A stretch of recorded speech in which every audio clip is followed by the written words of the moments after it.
ആലത്തൂർ ലോക്സഭാ മണ്ഡലം NDA സ്ഥാനാർത്ഥി TN Sarasu Kattakampal Porkulam പഞ്ചായത്തുകളിലെ വിവിധയിടങ്ങളിൽ പര്യടനം നടത്തി. പോർക്കുളം പഞ്ചായത്തിലെ മങ്ങാട്, തിരുത്തിക്കാട്, കാട്ടകാമ്പാൽ പഞ്ചായത്തിലെ അയ്യൂർ, പെരുന്തുരുത്തി എന്നിവിടങ്ങളിലും സ്ഥാനാർത്ഥിക്ക് സ്വീകരണം നൽകി.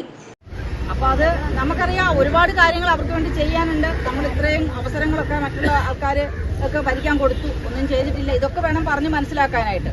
അപ്പം നമ്മൾ വന്നാൽ മാത്രമേ ഇനി എന്തെങ്കിലും ചെയ്യാം. മോദിജിയാണ് മുകളിൽ വരാൻ പോകുന്ന ആള്. അപ്പോൾ മോദിജി മുകളിൽ വരുമ്പോൾ മോദിജിയുടെ ആൾക്കാർ വേണം കൂടെ.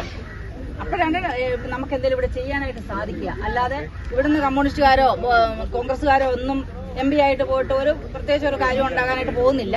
അത് നമ്മൾ പറഞ്ഞു മനസ്സിലാക്കി. BJP നിയോജക മണ്ഡലം president Subhash Pakkath, vice president Rajeesh Ayyur, general secretary PJ Jebeen, Murali Vellithiruthi, OBC Morcha ജില്ലാ president KS Rajesh, Kattakampal panchayat committee president Baiju Pattithadam, മണ്ഡലം പ്രഭാരി Girish master, Mahesh Thiruthikkad, Shaiju KV, Thomson TB, Suneesh Perunthiruthi എന്നിവർ സ്ഥാനാർത്ഥിക്കൊപ്പമുണ്ടായിരുന്നു.